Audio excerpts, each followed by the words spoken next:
and thank you for joining us for this Thorogood webcast, Embracing the Cloud for Business Intelligence. My name is Michael Zolfo, and I'm a Business Intelligence and Analytics Consultant at Thorogood Associates. I'm joined today by my colleague, Deb Lee. Our contact information can be found on this slide. If you think of any questions after the webcast, feel free to reach out to us via email, phone, or LinkedIn. In today's webcast, we hope to provide an understanding of the cloud for business intelligence and the benefits it offers versus traditional on-premises BI solutions. We also intend to explain the three primary models of cloud services: infrastructure as a service, platform as a service, and software as a service. We will discuss and showcase some of the vendors and tools that are available to enterprise organizations in the cloud BI space. We will conclude by discussing how enterprise organizations can begin to shift their BI infrastructure towards the cloud by implementing a hybrid cloud architecture. Our agenda covers the objectives and includes demos in each of the cloud services. I'm going to start by briefly introducing Thorogood. Thorogood is an independent global professional services firm that specializes in business intelligence and analytics solutions. We operate globally with offices in London, New York, Philadelphia, and Bangalore. We have experience working with large enterprise organizations in consumer goods, pharmaceuticals, insurance, and banking, as well as others. We pride ourselves in a strong technical aptitude coupled with an understanding of the business needs of our customers. We offer a variety of services, everything from implementing complete solutions to strategies and roadmaps to providing operational support. In terms of our approach, we work to help you understand your business goals in conjunction with the technical possibilities. We bring these together to identify the opportunities for a solution that gives you what you need based on what's possible. With a correct understanding of the technical possibilities, business goals can be set appropriately instead of underplaying what can be done or overreaching. Before we get into the different cloud models, Deb is going to begin with an overview of what we mean by cloud business intelligence. Deb? Thanks, Michael. So, essentially, the cloud enables business intelligence tools to be delivered at a low cost without additional infrastructure or maintenance, since they're hosted on external shared servers and are accessed via the internet. The services can be used together or singularly for any combination of data storage, analytics, reporting, and applications. There are many different cloud tools available in the market today. You can choose cloud models with varying degrees of service, with flexible, customizable options within each depending on your business needs. The 2016 IDC CloudView survey found that 58% of all enterprise organizations surveyed are embracing the cloud, using public or private cloud for more than one or two small applications or workloads. However, despite this increase in adoption and investment, only 5% of respondents believe that their cloud strategy is currently optimized. The cloud space is currently the fastest growing sector in IT, with the top drivers of cloud adoption focused around improving resource utilization and staff productivity. As such, the expected increase in cloud spending over the next 2 years is 44%. The greater cloud market is forecasted by IDC to be worth $500 billion by 2020. It is apparent that organizations want to move towards the cloud and are willing to invest in this technology.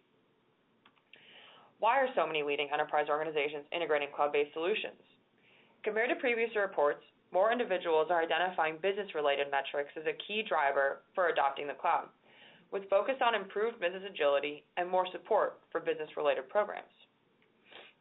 Oftentimes, it is observed that many IT departments aspire to work in closer partnership with business users. The cloud can help facilitate closer partnership by reducing entry hurdles and enabling IT and business to work together in ways such as collaboration with bringing new ideas for IT solutions to business, the introduction of new technologies more quickly and effectively than competitors, the development of new business capabilities that are supported by technology, and the delivery of new projects or enhancements that are on time and within budget. Here, we see the different cloud services models on the right, compared to an on-premise traditional model on the left. The leftmost side is your on-premise packaged software. You are doing everything from the applications to the operating system and network. Everything is your or your IT department's responsibility. In the cloud, you have more options for how much you manage. The first and lowest level of cloud utilization is infrastructure as a service. That means that I will handle the operating system and the virtual machines in my office, while the server, storage, and networking will be handled by the vendor. The next level, Platform as a Service, frees me of the responsibilities of the operating system, middleware, and runtime. I'm only concerned about the data and applications. These applications are running on the vendor's virtual machines. I don't have to remote desktop or log into them, but I still have the ability to build and deploy if I want to. And finally, Software as a Service, which is the lowest level of involvement on the consumer's end. Everything is being managed for me by the vendor. All I really have to manage are my subscriptions. What is important to recognize is that no matter what cloud model you use, you are essentially exchanging your on-premise capital expenditure and staffing for a pay-as-you-consume model. Next, let's take a closer look at Infrastructure as a Service.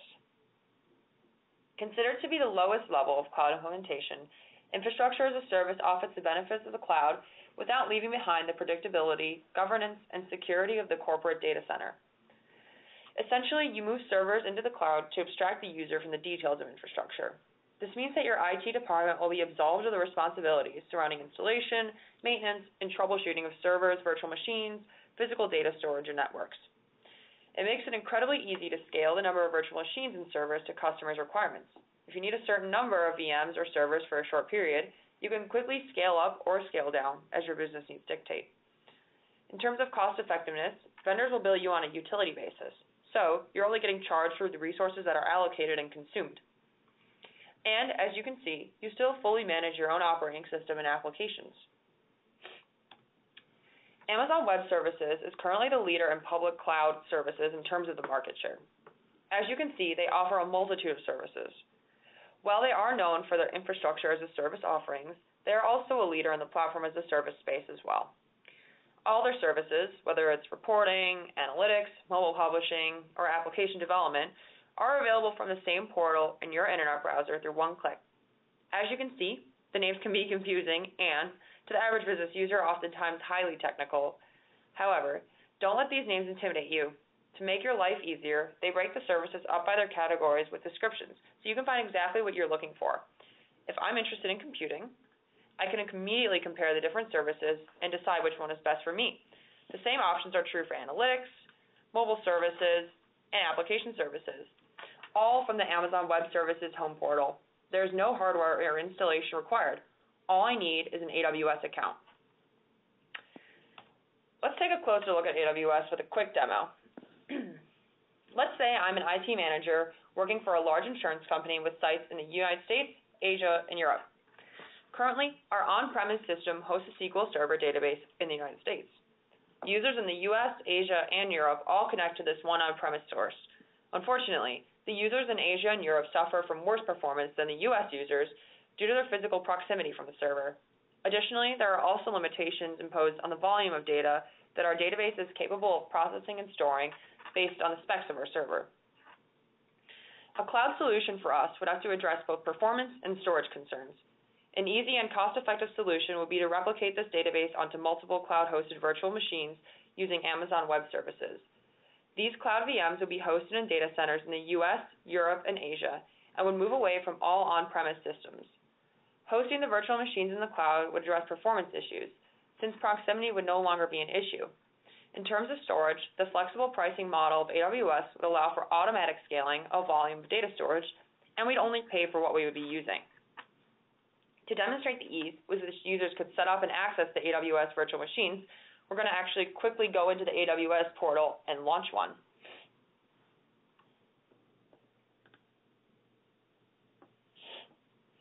So as you can see, all you need to do to get into AWS is sign into the console using your account information.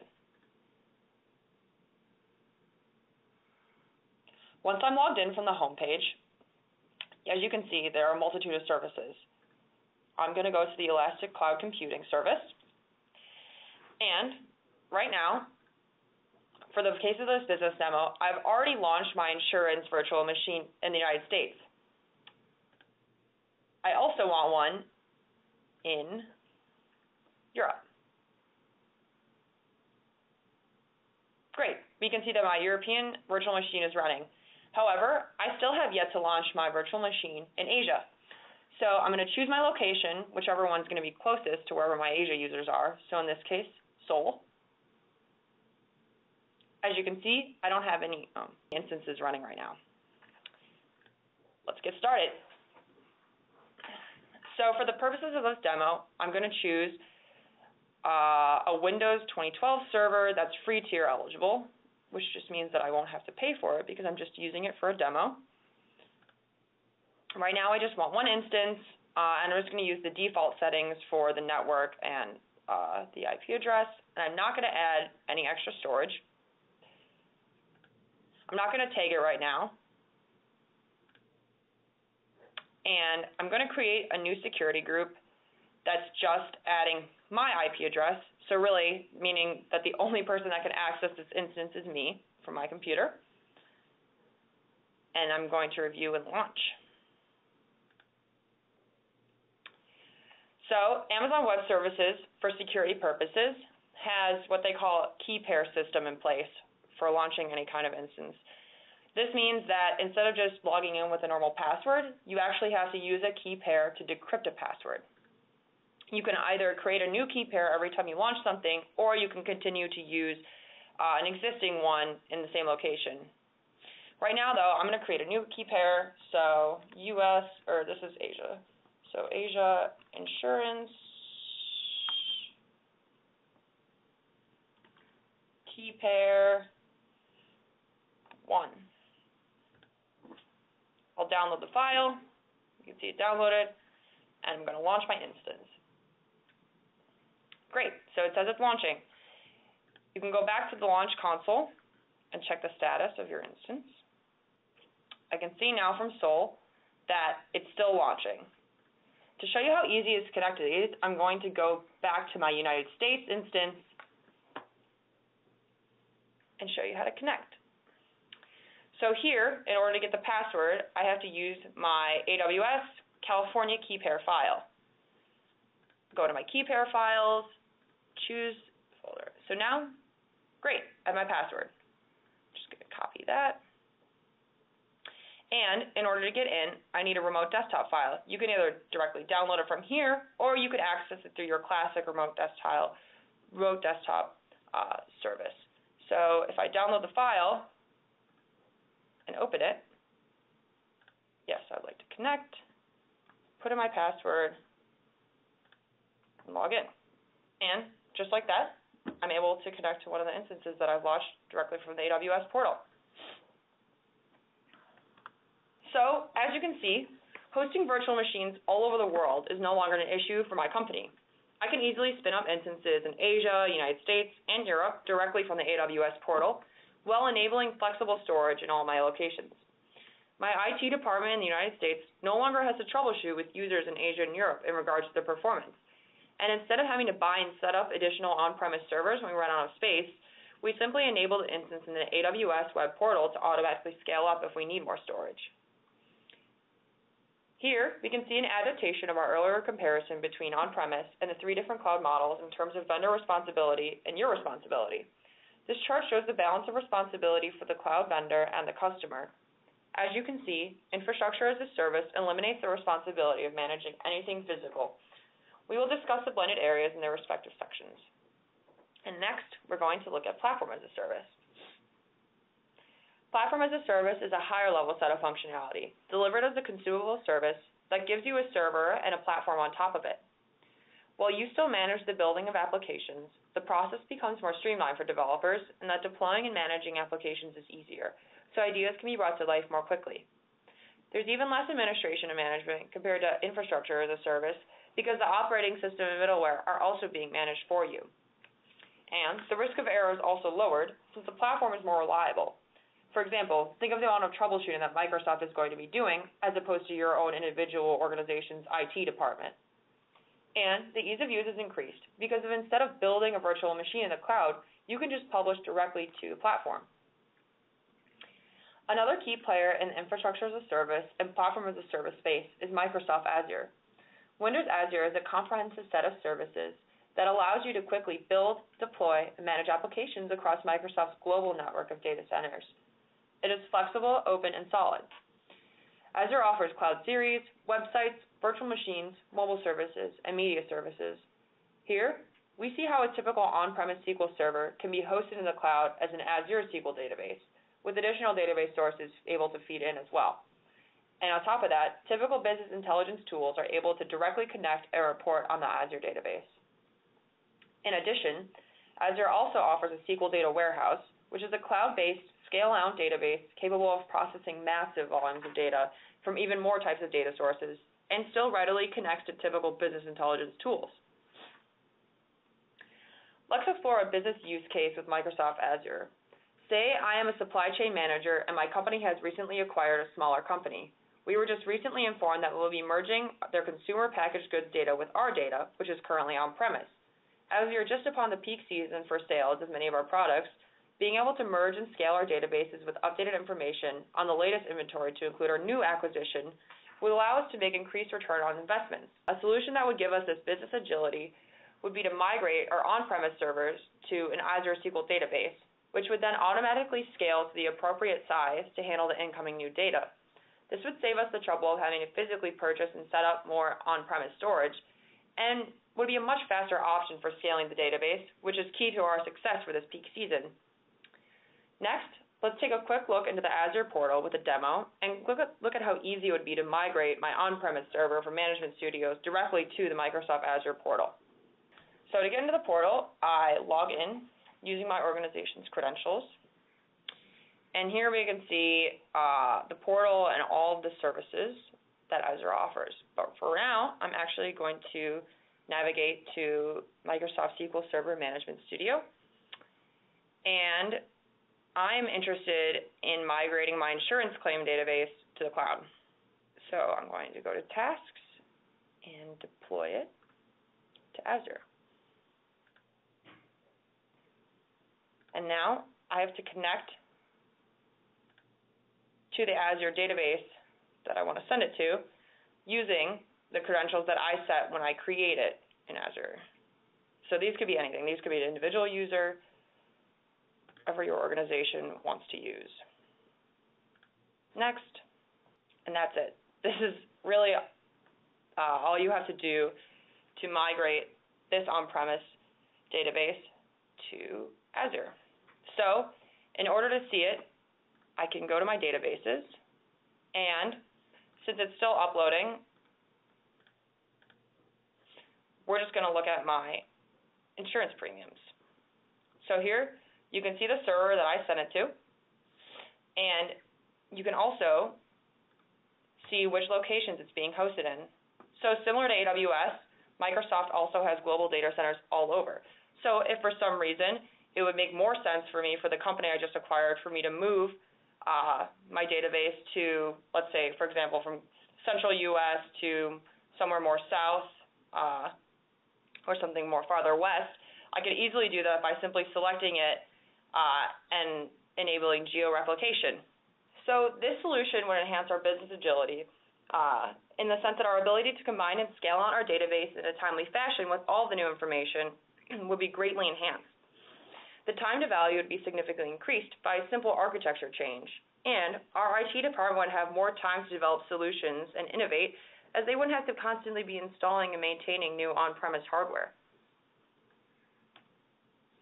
In moving from infrastructure as a service to platform as a service, we see that the responsibilities under applications, network controls, identity, and directory infrastructure are blended, meaning there is flexibility depending on how much you want to manage and how much you want the platform to manage. I'll now hand it back to my colleague, Michael, to speak to the final cloud service. Thank you, Deb. Software as a service, or Saas, refers to a service model in which the vendor provisions and supports the user-facing applications, as well as all the other areas that are supported by infrastructure as a service and platform as a service models. A couple of examples of software as a service are the Power BI online service and Salesforce. Generally, the vendor will provision access to their application via software licenses on a subscription basis. Often, there will be free trials available for those who want to preview the product. The applications will be frequently updated by the vendor to provide product enhancements, incorporate user feedback, and resolve issues. Users of software as a service applications have no hardware or software to install, and your IT department has no software or hardware to track or maintain. This allows for the end users to get up and running with the application with little lead time. All of this allows your IT resources to focus on the creation and implementation of strategic applications rather than dealing with the ongoing support and enhancements to existing applications. To highlight the benefits that can be gained from empowering users with software as a service applications, I'm going to discuss a business use case that we encountered at one of our largest consumer packaged goods customers. In this case, the business had a demand forecasting and planning application that was only available to management each month after a series of manual processes. These processes required significant oversight and often intervention from IT, which took resources away from the development of new strategic applications. Any issues in the monthly process consumed IT resources and delayed the release of monthly volume forecasts and production plans to business management. The business was eager to develop a solution that would cut the time to data visibility and was also interested in freeing up IT resources to add value and functionality in other areas. In this case, Anaplan is a good fit as it offers workflow management software that is very well suited to this demand planning use case. The diagram shown on this slide represents the prior state of the customer's demand planning process. I won't discuss it in too much detail, but it can be summarized as a long series of manual Excel file uploads, Excel file downloads, and email communications. Each step contributed to a significant lag between the initial volume forecast by account managers and the final data visibility for central management. We'll now move on to a demonstration of software as a service application built using Anaplan, one of the leading platforms for business modeling and planning in the cloud.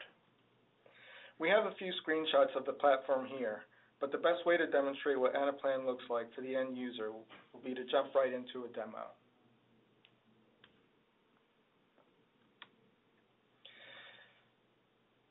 This is the Anaplan homepage, the entry point for using the Anaplan platform accessed through a web browser. I'll log in using my credentials.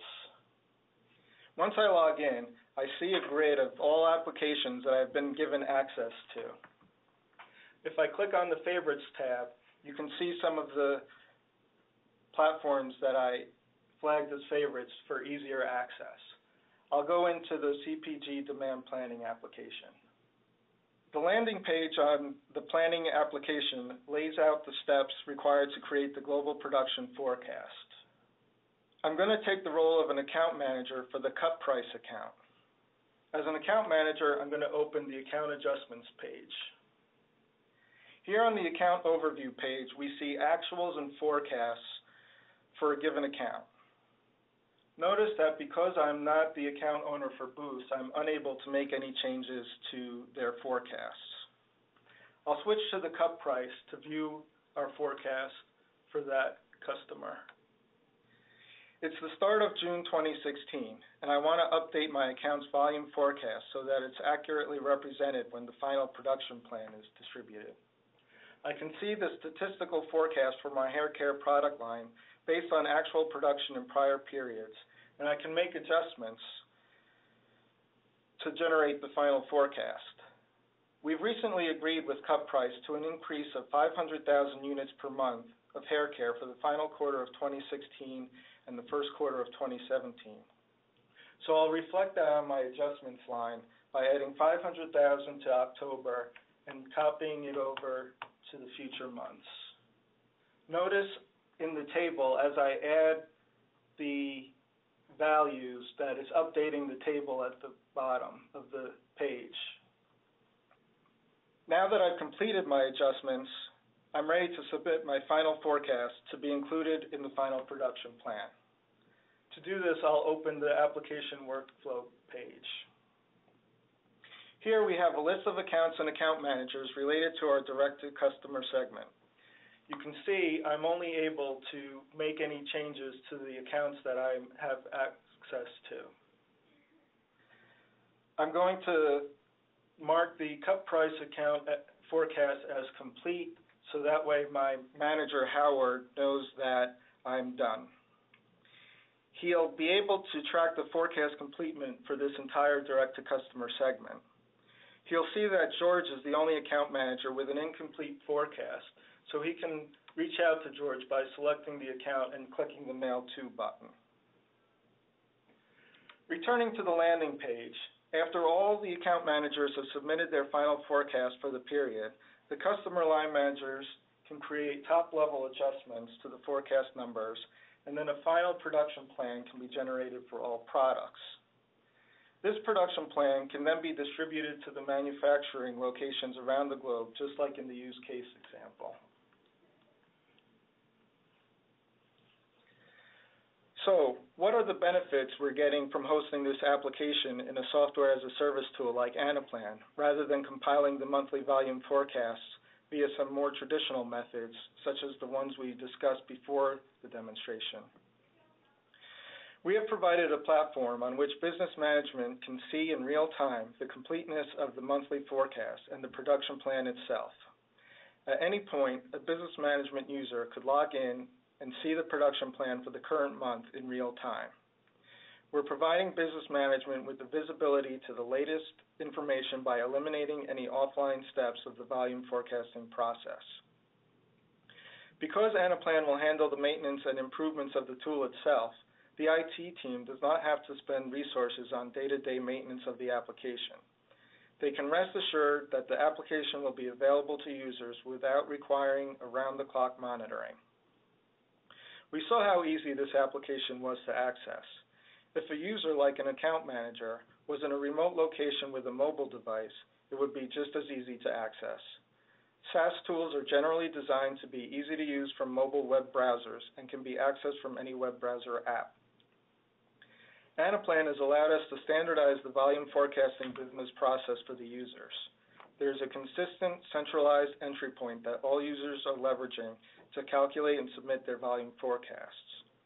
Because there's a lot of control over the cells in which users can provide input, we're also limiting the risk of user error by ensuring that users only enter data where we are expecting input and don't change the structure of the tool.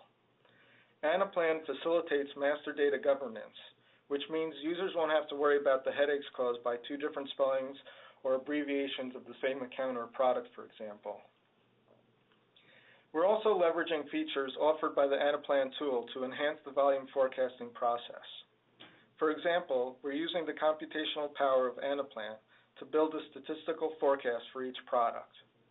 We also saw how we could easily notify users through Anaplan if their forecasts needed to be completed or need revisions. Generally, Saas tools will come included with useful functionality designed to meet common business use cases. They also allow for the customization of this functionality on a case-by-case basis to meet specific business needs. This last point is a very important one when considering software as a service. There is a large marketplace of Saas tools out there, and business functions are more able to find something that suits their needs. With that in mind, we wanted to highlight some other tools that we haven't demonstrated but have proven to be very valuable to our customers. Salesforce is one of the most popular and established software as a service tools in the market today. This leading CRM application provides an interface for case management and task management, as well as a wide variety of functionality for social networking and analytics on customer data.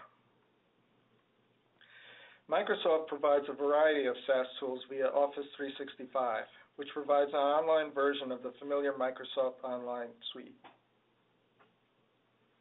Microsoft also offers Power BI, a popular self-service tool for creating interactive visualizations, reports, and dashboards.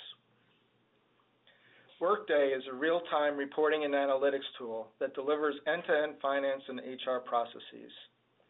And there are many other software as a service tools in the marketplace, each catering to its own set of business functions.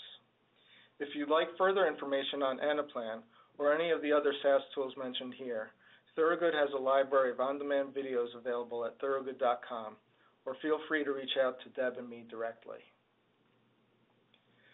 Returning to our balancing responsibilities slide, and moving from PaaS to SaaS, we see that the responsibilities under application and network control shift to the vendor.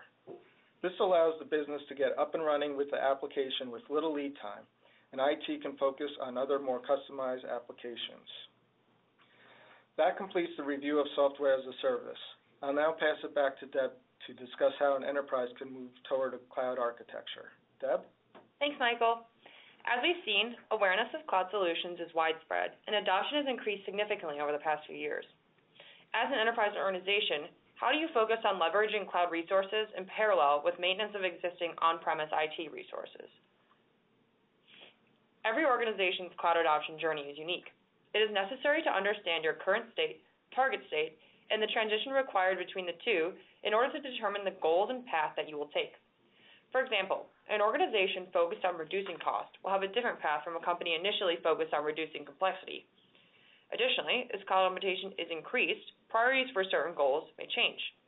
For example, when you first start using the cloud, your highest priority might be diversifying the business. However, as your level of cloud implementation increases, your priorities can shift. There are many benefits to using the cloud, including the cloud could introduce reductions in cost in terms of maintenance of technology equipment and cheaper storage methods. The time to value can be improved. Outputs can be delivered faster, not just proved faster. Dependency on your organization's IT and existing internal infrastructure can be reduced, aiding business users in their ability to make decisions independently. The scalability, and therefore elasticity in volume and size of the business, can be improved to fit rapidly evolving business needs. Most cloud services are billed on a subscription basis or a pay-as-you-go model, so you only pay for what you're using. The skills of an organization's human resources can be fully utilized by freeing IT personnel from the infrastructure aspect. They will have more time to develop solutions.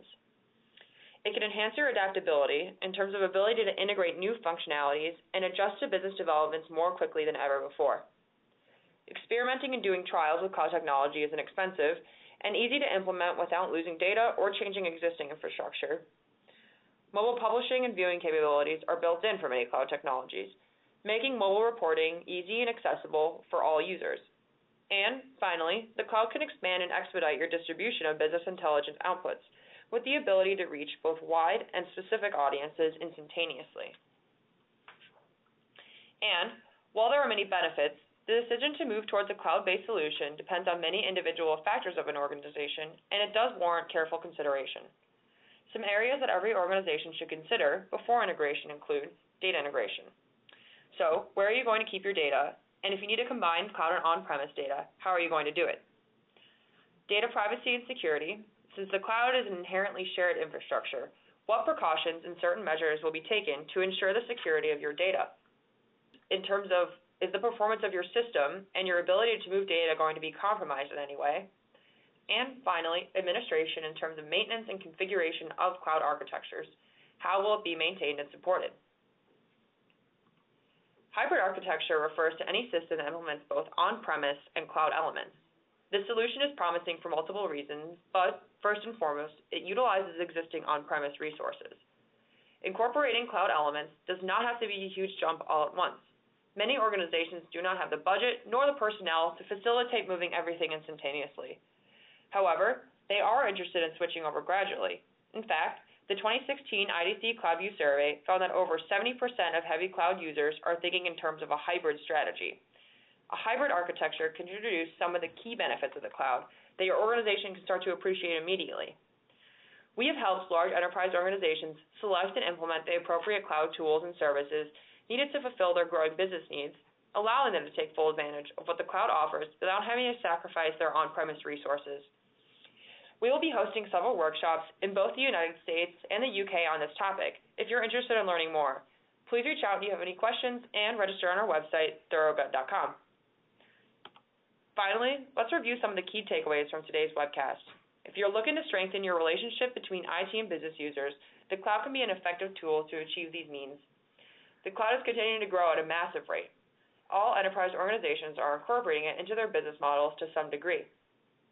All of the models, infrastructure as a service, platform as a service, and software as a service, offer specialized benefits in addition to flexibility in terms of how much of a commitment you are ready to make without necessarily having to have massive capital expenditure. And finally, consider a hybrid solution if you're on-premise but you're not sure of where to start. I'd like to thank you once again for attending our webcast today on Embracing the Cloud for Business Intelligence. Our contact information is here. Please feel free to reach out if you have any questions, and have a great day.